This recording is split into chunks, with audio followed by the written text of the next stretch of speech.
Hello learners, how are you all. आप सभी कैसे हो। तो लर्नर्स, आज मैं ऐसे तो आप लोगों को पता होगा कि मैं यूजीसी नेट एंड सीटेट का प्रिपरेशन कराती हूँ, बट मैं आज आप लोगों को आज से जो है एनडीए का प्रिपरेशन कराऊंगी। बिल्कुल सही सुन रहे हो, एनडीए के, क्योंकि मेरे कुछ स्टूडेंट हैं जिन्होंने कहा मैम आप एनडीए का प्रिपरेशन करवाइए।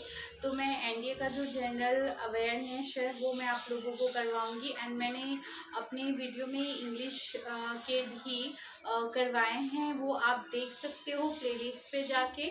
और आज से, और अगर आपको अच्छा लगे तो प्लीज़ मेरे चैनल जियो एजुकेशन गुरु को सब्सक्राइब कर ले, बेल आइकन दबा दे, ताकि जो नोटिफिकेशन है वो आप तक पहुंच सके। तो आज से मैं स्टार्ट करूंगी आप लोगों का एनडीए का जनरल अवेयरनेस। तो चलिए स्टार्ट करते हैं। और अगर आपको अच्छा लगे फ्रेंड्स तो प्लीज़ उसे आप लाइक और अपने फ्रेंड तक शेयर जरूर करिएगा। Thank you friends. तो स्टार्ट करते हैं फ्रेंड्स। निम्नलिखित में कौन सी नदी जो है कावेरी नदी की सहायक नदी पूछ रहा नहीं है? हेमावती, अक्रावती, अमरावती, इंद्रावती। तो कौन सा ऑप्शन हो जाएगा बताइए। तो देखिए ऑप्शन सी होगा। इंद्रावती जो है ये कावेरी की सहायक नदी नहीं है, बल्कि ये किसकी सहायक नदी है? ठीक है, तो ये इंद्रावती की बाकी जो है हेमावती, अक्रावती और अमरावती ये तीनों कावेरी की सहायक नदी है। और इंद्रावती जो है ये गोदावरी की सहायक नदी है। किसकी है? गोदावरी की सहायक नदी है। नेक्स्ट क्वेश्चन है, निम्नलिखित में कौन सी दशा या दशाएं चाय की कृषि के लिए आवश्यक है? पहला दिया है उष्णकटिबंधीय और उपोष्ण जलवायु। 2 नंबर में बोल रहा है कि 150 सेंटीमीटर से 250 सेंटीमीटर परास वाली भारी वर्षा चाहिए। मृदा में अच्छी मात्रा में चूना होना चाहिए। नीचे प्रयोग दिया गया है। देखिए तो option A B C D आप देख पा रहे हो, तो कौन सा सही होगा? बिल्कुल इसका जो हो जाएगा वो बी होगा। क्या होगा फ्रेंड लर्नर्स? बी होगा। 1 और 2 यानी उष्णकटिबंधीय और उपोष्ण जलवायु 150 सेंटीमीटर से 250 सेंटीमीटर प्राश भारी वाली वर्षा लगेगा, यानी 1 और 2 दोनों सही है। नेक्स्ट क्वेश्चन चलते हैं। 53 भारतमाला परियोजना किससे संबंधित है? सड़कों के संयोजन यानी कनेक्टिविटी को उन्नत करने के लिए, पतनों और रेलों को परस्पर जोड़ने के लिए, नदियों को परस्पर जोड़ने के लिए, प्रमुख शहरों को गैस पाइपलाइन से जोड़ने के लिए। तो भारतमाला परियोजना, आप मन में जब मैं क्वेश्चन पढ़ती हूँ और उसके ऑप्शन बोलती हूँ तभी आप मन में ही सपोज करो कि क्या होगा। भारतमाला परियोजना किससे संबंधित है? बिल्कुल सही, इसका ऑप्शन हो जाएगा ए, सड़कों के संयोजन यानी कनेक्टिविटी को उन्नत करना। यानी देखिए भारतमाला परियोजना जो है ये केंद्रीय मंत्रिमंडल ने कब किया था इसको? 25 अक्टूबर 2017 को मान्यता प्रदान की थी। कब? 25 अक्टूबर 2017 को मान्यता प्रदान की थी, जिसके अंतर्गत जो है 83,677 किलोमीटर लंबी सड़कें, रेल मार्ग, हरित क्षेत्र और बांधों का निर्माण जो है 2000 बोल रहा है क्या 22 तक पूरा करना शामिल था। इससे जो है क्या होगा, हमारा जो आर्थिक गलियारे के लिए सड़कों का संयोजन उन्नत होगा। ठीक है, इससे जुड़े मैंने सारे फैक्ट सबको बता दिए। नेक्स्ट क्वेश्चन है 54 निम्नलिखित में कौन सी एक स्थानीय पवन है जो साइबेरिया से बाहर की ओर प्रवाहित होता है? तो देखिए आप कौन सी ऐसी पवन है, तो इसका क्या होगा? पोड़ा, पुर्गा, मिस्ट्रल, हिम झंझावत। तो होगा पुर्गा।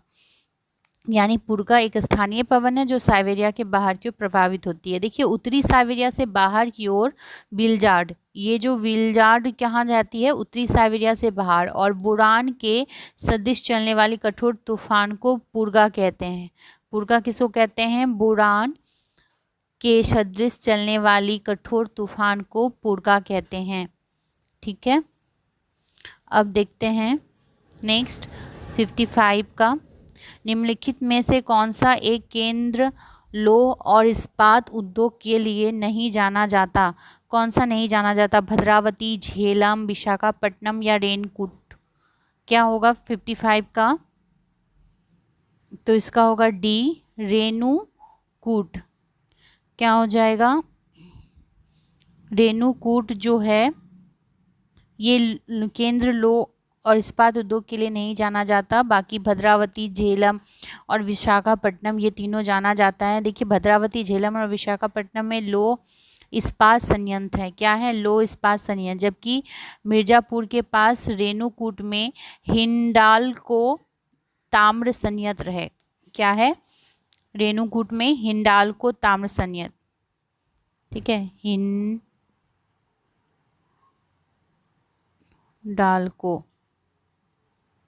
ठीक है, नेक्स्ट क्वेश्चन है किसी तापीय विद्युत यानी थर्मल पावर स्टेशन की स्थापना के लिए अत्यावश्यक पूर्वापेक्षाएं निम्नलिखित में से कौन सी है? फर्स्ट है जीवाश्म ईंधन की उपलब्धता, किसी नदी या झील या सागर से सन्निकटता, अच्छा परिवहन जाल या नेटवर्क, किसी शहर केंद्र से सन्निकटता। नीचे दिए गए कूट का प्रयोग का सही उत्तर चुनिए। ऑप्शन ए में 1, 2 और 3, बी में 2 और 4 एंड सी में दिया है 2 और 3 और डी में दिया है 1 और 3। तो क्या होगा फ्रेंड्स?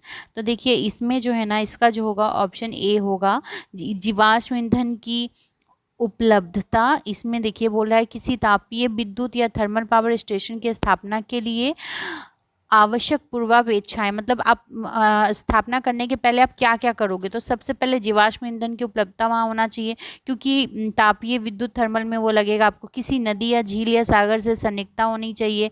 अच्छा परिवहन या नेटवर्क होना चाहिए ताकि आपका तैयार माल को आप पहुँचा सको।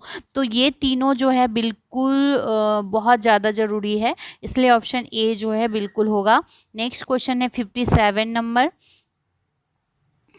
तो देखते हैं 57 नंबर क्वेश्चन में क्या बोल रहा है।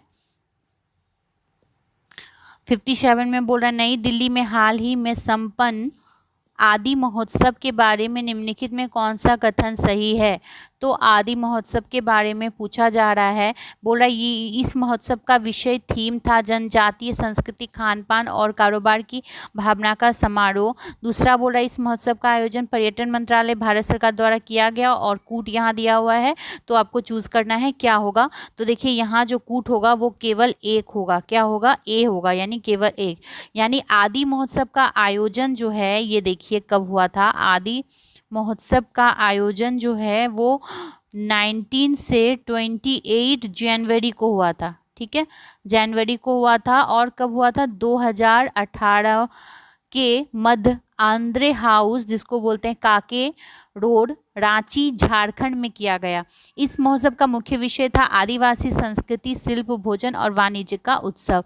और celebrated of the spirit of tribal culture, craft, cuisine and commerce. इसमें 28 से अधिक राज्यों के 150 से अधिक आदिवासी कारीगर और कलाकारों ने भाग लिया था। और इसका आयोजन जो है संयुक्त रूप से जनजातीय कार्य मंत्रालय, भारत सरकार और ट्राइफेड द्वारा किया गया। ठीक है,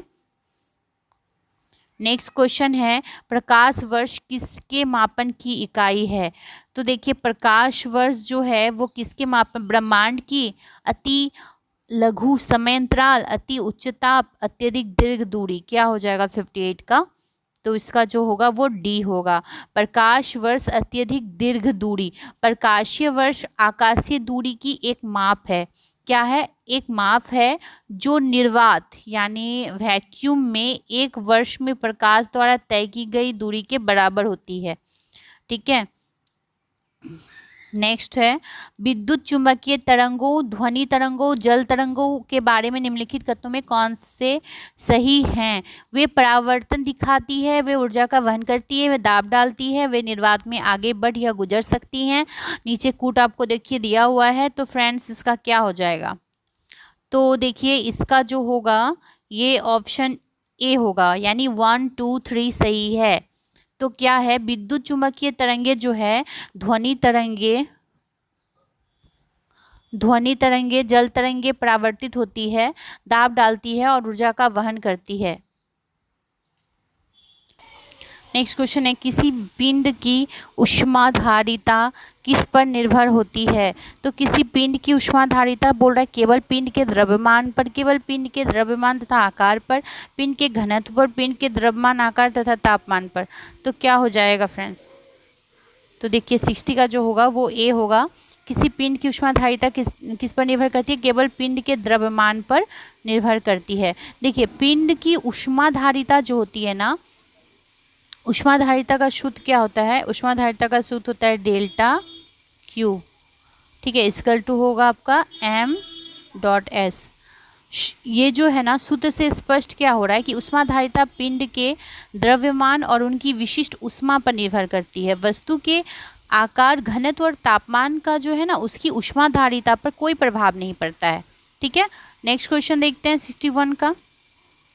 61 में निम्नलिखित में किसने 1760 तथा 1820 के बीच ब्रिटिश औद्योगिक विकास में हुए परिवर्तनों को वर्णित करने के लिए अंग्रेजी में इंडस्ट्रियल रेवोल्यूशंस यानी औद्योगिक क्रांति शब्द का प्रयोग पहली बार किया था? कार्ल मार्क्स ने, जॉर्जस मिशेलेट ने, अर्नोल्ड टॉयनबी ने या फ्रेडरिक एंजल्स ने?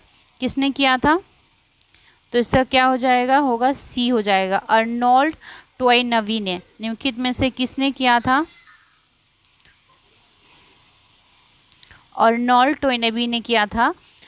यानी 18वीं शताब्दी में, कब? 18 शताब्दी में, 18वीं शताब्दी के उत्तरार्ध और 19वीं शताब्दी के पूर्वार्ध में कुछ पश्चिमी देश के तकनीकी, सामाजिक और आर्थिक और सांस्कृतिक स्थिति में काफ़ी बड़ा बदलाव आया। इसको हम औद्योगिक क्रांति यानी इंडस्ट्रियल रिवॉल्यूशन के नाम से जाना जाता है। और यह सिलसिला कहाँ से शुरू हुआ था फ्रेंड्स? यह सिलसिला ब्रिटेन से आरंभ होकर पूरे विश्व में फैल गया था। यानी ब्रिटेन से ये आरंभ हुआ था।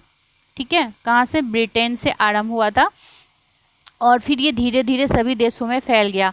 तो औद्योगिक क्रांति शब्द इस संदर्भ में उपयोग सबसे पहले अर्नोल्ड टॉयनबी ने अपनी पुस्तक lectures on the industrial revolution in England में सन 1844 में कब किया था? कब किया था? 1844 में उसने इस शब्द का प्रयोग किया था। ठीक है, नेक्स्ट क्वेश्चन देखते हैं 62। ओलंपिक डे गॉर्जेस के बारे में निम्नलिखित में कौन सा कथन सही है? तो लर्नर्स देखिए, फर्स्ट है, उसने यह घोषणा की कि हालांकि नागरिकों के समान अधिकार होने चाहिए, फिर भी वे राज्य द्वारा स्वरूप वैसा ही सम्मान के हकदार नहीं। वह जैकोबिन सरकार की समर्थक थे। उसे राजद्रोह के लिए राष्ट्रीय सभा द्वारा जेल भेजा गया था। उसने यह घोषणा की कि राष्ट्र महिलाओं और पुरुषों का संघ है। तो 62 का क्या होगा? तो देखिए 62 का जो बोल रहा है, ओलंपिक डे गॉर्जेस के बारे में कौन सा कथन सही है? तो ओलंपिक डे गॉर्जेस के बारे में जो सही है वो सी है, उसे राजद्रोह के लिए राष्ट्रीय सभा द्वारा जेल भेजा गया था। ठीक है, नेक्स्ट क्वेश्चन देख लेते हैं। खाद्यान्नों के निकास यानी निष्कासन के लिए 1968 में माइनर्स फ्रेंड नामक मॉडल भाप इंजन निम्नलिखित में से किसने निर्मित किया था? तो जैसे पहला है Thomas Savery, Thomas Newman, James Watt या रिचर्ड आर्कराइट? क्या होगा? तो इसका जो होगा ए होगा, थॉमस सेवरी। थॉमस सेवरी जो है पहला व्यक्ति था जिसने व्यावसायिक उपयोग का एक भाप इंजन बनाया, जिसका उपयोग खाद्यान्नों में से पानी खींचने और कुओं में से पानी निकालने में हुआ था। ठीक है, नेक्स्ट क्वेश्चन है रिनेसांस मानवतावादी संस्कृति के बारे में निम्नलिखित कथनों में कौन सा एक सही नहीं है? इसने मानव जीवन पर धर्म के नियंत्रण को कम कर दिया था। इसका मानना था कि मानव स्वभाव बहुमुखी था। यह अच्छे आचरण से संबंधित था। इसने भौतिक संपत्ति, सत्ता और गौरव यानी प्रशंसा की आलोचना की थी। तो 64 का क्या हो जाएगा? तो 64 का जो होगा वो हो जाएगा डी, यानी रिनेसांस मानवतावादी संस्कृति के बारे में निम्नलिखित में कौन सा सही नहीं है? इसने भौतिक संपत्ति, सत्ता और गौरव यानी प्रशंसा की आलोचना की, ये सही नहीं है। बाकी तीनों जो है सही, यानी इसने मानव जीवन पर धर्म के नियंत्रण को कम किया था। किसने? रिनेसांस मानवतावादी संस्कृति ने। यह मानना था कि मानव स्वभाव बहुमुखी था और ये अच्छे आचरण से संबंधित था, तो ये बिल्कुल सही है। नेक्स्ट क्वेश्चन है 65। 1799 में किंग जॉर्ज को बादशाहनामा किसने भेंट किया था? तो किंग जॉर्ज को किसने बादशाहनामा भेंट किया था? तो इसका देखिए क्या हो जाएगा, अवध के नवाब ने। ठीक है, क्या होगा? अवध के नवाब ने जो है किंग जॉर्ज को बादशाहनामा भेंट किया था, याद रखना आपको। अभी हम लोग हिस्ट्री का क्वेश्चन देखिए इसमें मिला हुआ है, पहले ज्योग्राफी के थे अब हिस्ट्री के हैं। मुगल दरबार में मेधावी पुरुषों को दिया जाने वाला पुरस्कार जो कि सम्मान स्वरूप एक वस्त्र के पहनाए जाने के रूप में होता था, जिसे कभी सम्राट पहना करते थे, का नाम क्या है? तो बताइए क्या था? बिल्कुल सही, इसका क्या होगा? खिलअत होगा। क्या होगा? खिलअत। खिलअत वह बहुमूल्य वस्त्र है जिसे बादशाह प्रसन्न होकर किसी को प्रदान करता था और यह युद्ध अथवा अन्य प्रकार के रेशम का होता था। ठीक है, कभी कभी इसके ताने बाने में ही कलाबतू से सुल्तानों के नाम अथवा उनके विशेष चिन्हों को बुन दिया जाता था।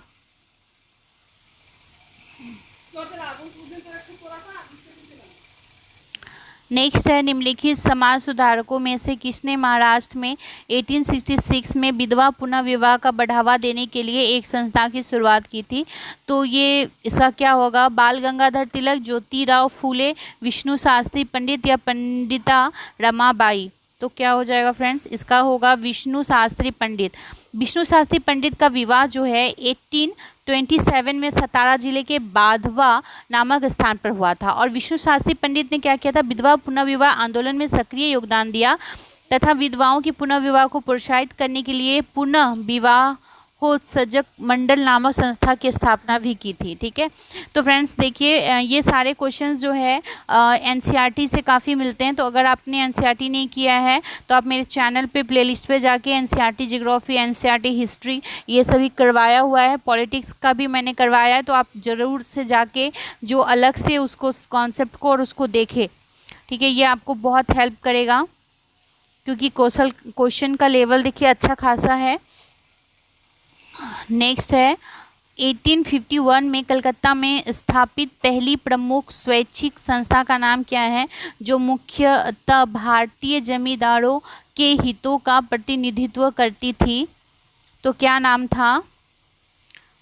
पहला है ब्रिटिश भारतीय संघ, ब्रिटिश इंडियन एसोसिएशन, भूमिधारक समाज, मद्रास देशीय संघ, बॉम्बे संघ। तो क्या होगा? तो इसका जो हो जाएगा वो ए होगा, ब्रिटिश भारतीय संघ। 1851 में कलकत्ता में स्थापित पहली प्रमुख स्वैच्छिक संस्था का नाम ब्रिटिश संघ यानी ब्रिटिश इंडियन एसोसिएशन है जो मुख्यतः भारतीय जमींदारों के हितों का प्रतिनिधित्व करती थी। तो फ्रेंड्स ये प्रीवियस ईयर क्वेश्चन है और ये आपको काफ़ी हेल्प करेंगे। 70 क्वेश्चन तक आज करेंगे, फिर नेक्स्ट वीडियो में उसके बाद के क्वेश्चन मिलेंगे आपको। नेक्स्ट इसके बाद का है 69, निम्नलिखित में से किसने 1793 में बंगाल के चिरस्थायी बंदोबस्त की शुरुआत की थी? तो देखिए चिरस्थायी बंदोबस्त की शुरुआत बोला लॉर्ड कॉर्नवालिस ने, लॉर्ड रिपन ने, रॉबर्ट क्लाइव ने, जॉन एडम ने। किसने की थी?